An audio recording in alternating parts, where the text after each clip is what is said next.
My name's Roger, and we're in my bus, which I've owned since 1982. It's a 1962 Bristol, so I've actually had it longer than it was in service. I was looking for a Volkswagen camper. The cheapest was £600, but in Exchange and Mart we found this bus for £300. And when I saw it, I fell in love with it, bought it, and then in a sense, it dictated the rest of my life, I suppose, from that point, because I had to live in it. In '98, I came down to Cornwall to visit Mick and never left, really.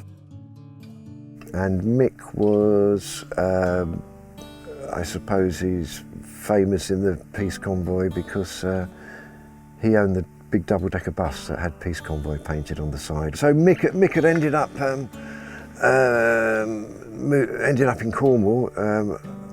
Like many travellers, has always had his ear open for some land to buy, and bought the site that we're on now.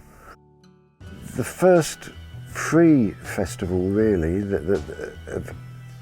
of note was the Windsor Free Festival, and that I think happened 2 or 3 times. I only went to the last one, but that was on the Queen's land, the Queen's Windsor Great Park. So obviously that was kind of provocative, I suppose, and the police were quite full on. I mean, I remember they were searching everybody on the way going to the festival, and the police decided to end the festival and moved in force. And I think the reaction to the police is because they were quite heavy-handed at Windsor, and that got a lot of bad publicity. So I always thought that was probably why they kind of didn't stop Stonehenge Festival immediately. The Druids have left, the hippies arrive, and for one day of the year, officialdom forgets that no one's allowed within the stones. The mystery of Stonehenge is open to all. Stonehenge Festival, the problem for the authorities was that it was not organised by anybody, which was a concept I think the police struggled to deal with.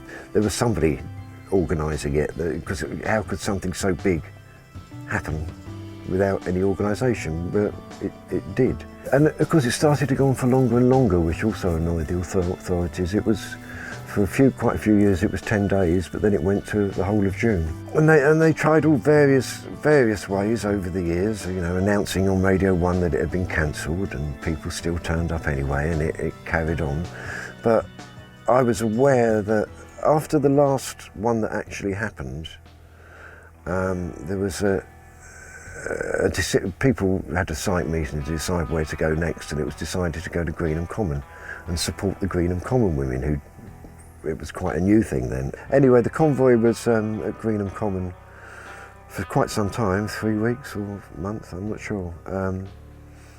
Knocked the fence down, which kind of was a bit provocative, I suppose, and I think that was what sealed the fate for Stonehenge Festival, really, was when they perceived us as becoming political. The government seemed to, after they'd sorted out the miners, there was this feeling that the police's attention was turned on the travellers. And Thatcher made some statement about we have no room in this country for things like hippie convoy. By the time the final Stonehenge Festival was due, I'd read enough in the newspaper to realise that it was going to be a bit on top that year. At the same time as they were trashing the convoy at the Beanfield, I was in London getting an MOT on my bus, and whilst listening to what was going on the radio.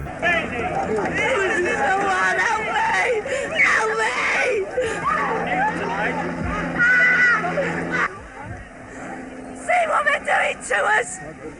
What we, the ITN camera crew, and myself as a reporter have seen in the last 30 minutes here on this field has been some of the most brutal police treatment of people that I've witnessed in my entire career as a journalist. There must be an inquiry.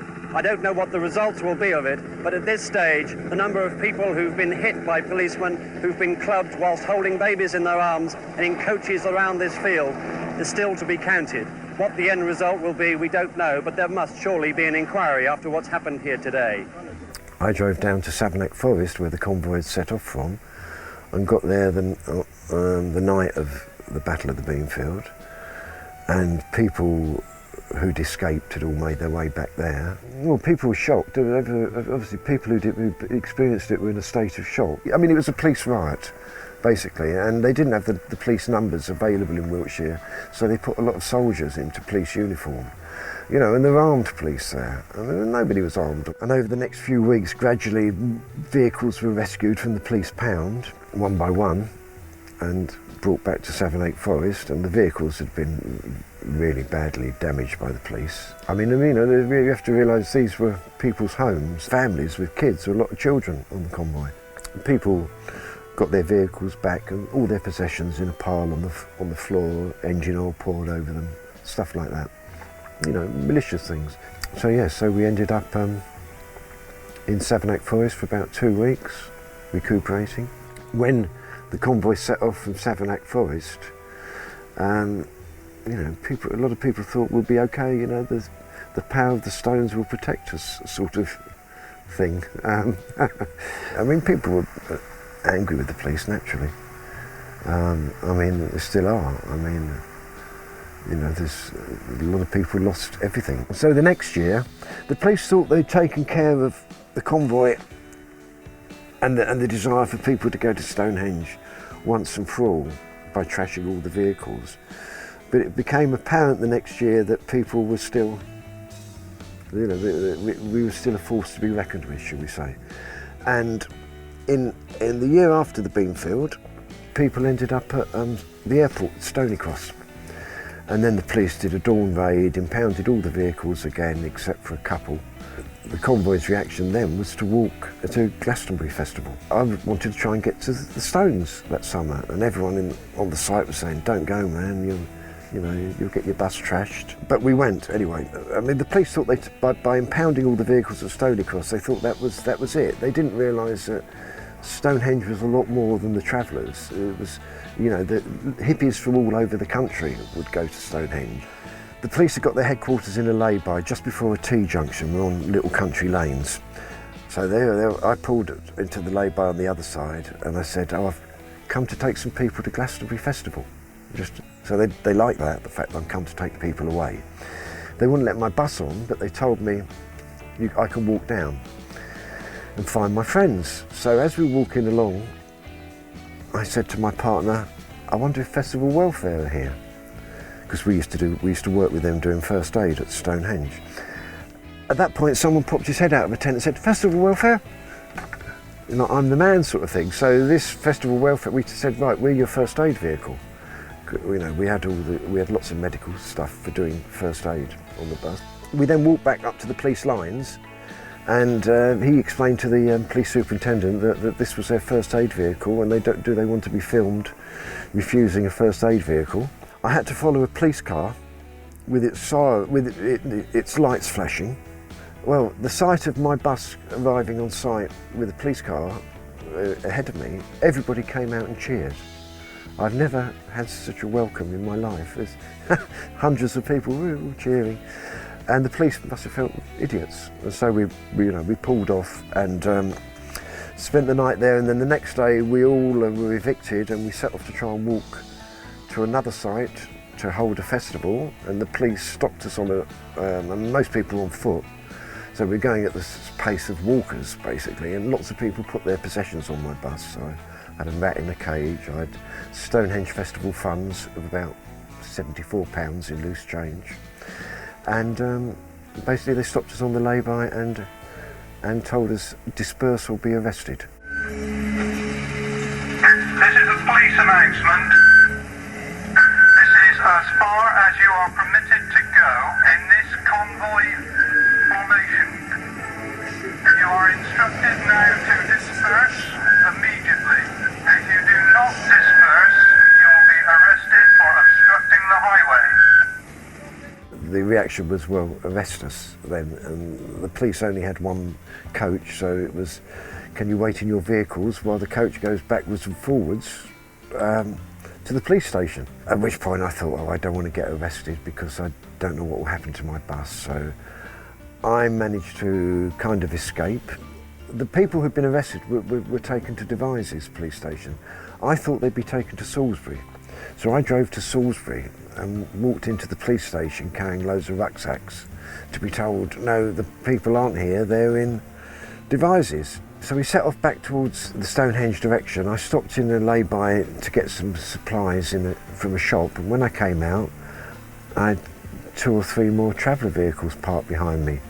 So we'd now become a little convoy, and we drove round all night. We drove around Stonehenge area. I remember we stopped somewhere and everybody came on the bus for a chillum, including Dave Brock from Hawkwind. We'd have picked him up somewhere along the route because they wanted to play. We just bumbled about all night long. In the morning, I thought, well, I didn't know what to do because I had all these people's possessions, so I went to Glastonbury Festival for the first time. I remember I bribed them with the £10 to get in. Luckily, everybody found me. I didn't really want to have a pet rat. There were stories about the police infiltrating peace groups and things like that in those days. You presume that they would have people with the convoy, but I mean, we weren't really doing anything except trying to live our lifestyle. I mean, the convoy wasn't, a huge criminal activity. I mean, the police probably thought it was, but it wasn't really. I mean, there was people smoking a bit of weed and doing acid. I mean, as an aside, a good example of how the police get things wrong was if you were parked on a site, one of the first things you heard when people parked up was half a mix. Anyone got half a mix? And that meant half a mix for a chillum. So has anybody got a bit of hash or to contribute towards a chillum? The police thought there was actually someone called Arthur Mix, and they had apparently in a few areas of the country there were arrest warrants out for Arthur Mix. So yes, there was a bit of a gulf of understanding at times. There was something happened to the law regarding squatting around about that time. So there was an influx of people from squats to living on the road. Some of these people had different attitude.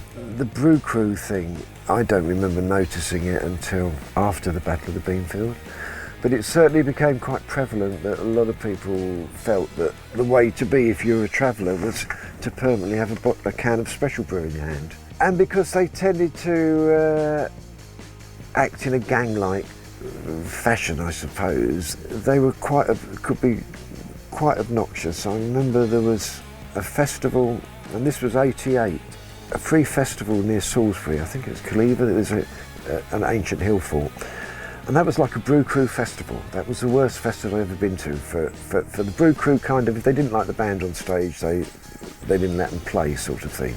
The vehicles that were getting windows smashed by people having arguments. It was horrible atmosphere. When I was living around the Sutton area, at a party I met this guy Ian, who was Paul Oakenfold's best mate, at the end of '87 when he'd just come back from Ibiza and was talking about starting a club, and kept saying, we're going to do a club. You have to come along. I was 39, and I said, I haven't been to a disco since the '60s, Ian. Why would I want to go to a club? Oh, we'd really like you to be there.